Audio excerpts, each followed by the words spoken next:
There was once a man named Thomas who had 2 wives. His first wife, Clara, gave birth to a gentle boy named David. His second wife, Ruth, gave birth to a lively son named Samuel. Though they were half-brothers, David and Samuel grew up together in the same house. They shared toys, laughter, and even went to the same school. Clara cared deeply for David, while Ruth loved and pampered Samuel. For a while, the household seemed peaceful, but life took a sharp turn when Clara fell seriously ill. Despite all efforts to save her, she passed away, leaving young David heartbroken. At her burial, the boy wept until he could shed no more tears. Now he had only his father and stepmother to rely on. At first, things remained calm, but soon, Ruth's true nature appeared. Barely a week after the funeral, she began treating David with cruelty. She stopped him from going to school, gave him leftovers, or sometimes nothing at all, while Samuel continued his education in clean uniforms.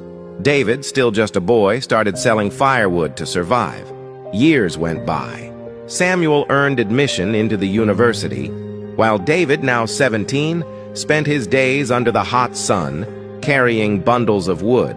One afternoon, a wealthy businessman named Mr. Harris visited the village. He was looking for a trustworthy and hard-working young man to work in his business in the city. His offer was simple: serve him faithfully for 5 years, and in return, he would give the boy enough money and support to start his own life. When Mr. Harris met David, sweaty, tired, yet respectful and full of hope, he was deeply impressed. You have the spark I'm looking for. Will you come with me to the city?" David's eyes lit up. "Yes, sir," he replied. With his father's blessing and nothing but a small bag, David left the village with a dream in his heart. 6 years later, the sound of expensive cars filled the quiet village.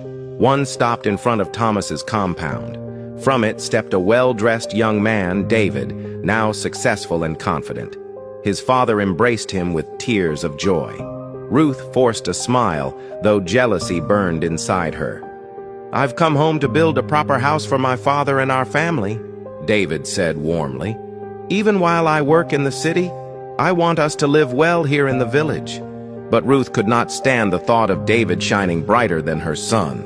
"Samuel must be the one to rise," she whispered to herself. "Not David." A few days later, while David was away at the building site, Ruth prepared a delicious meal of rice and stew. Into it, she slipped poison. She placed the food in David's room, planning for him to eat it when he returned. But fate had other plans. Samuel came home earlier than expected, hungry and tired. Finding no food in the kitchen, he stumbled into David's room and saw the steaming plate. "Brother won't mind," Samuel thought. He began eating. Moments later, Ruth entered and froze, her face drained of color. "No, no, Samuel, stop!" she cried. But it was too late. Samuel collapsed, clutching his stomach. The villagers rushed in, but nothing could be done. Samuel was gone. In her grief and panic, Ruth screamed, "I poisoned the food! It was meant for David, not Samuel!" The village erupted in shock and anger. By evening, the council gathered and declared Ruth banished. She was driven out barefoot, weeping, but no one pitied her. David mourned his brother deeply, even as he built his house and fulfilled his promise to uplift the community. Moral of the story: what you plan for evil may return to your own doorstep. Jealousy is a poison that destroys the one who carries it before it ever reaches the target. No matter how clever our schemes may be, the law of life is clear. You cannot escape your actions. Ruth's jealousy dug a grave for her own happiness. David, though mistreated, chose the path of patience and hard work, and in the end, life rewarded him. People may betray, hurt, or try to stop you, but if your heart stays clean, success and peace will surely follow. If you believe that karma is real and goodness always wins in the end, comment "I believe" and share this story with your friends to spread the lesson. May God bless you and your family with peace, protection, and success.